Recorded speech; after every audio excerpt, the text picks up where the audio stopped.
Hello everybody and welcome. In this video I will show you how to change prompt volume on your headphones Edifier W830NB. You have to start by open the application and now go to settings at the right top. And right here we have prompt volume, click on it. And now by default we have 7. You can also here click right here and you will hear how louder is it.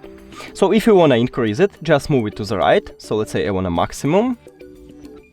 And as you can see, it starts to be more louder. And if you want to lower it, just move it to the left.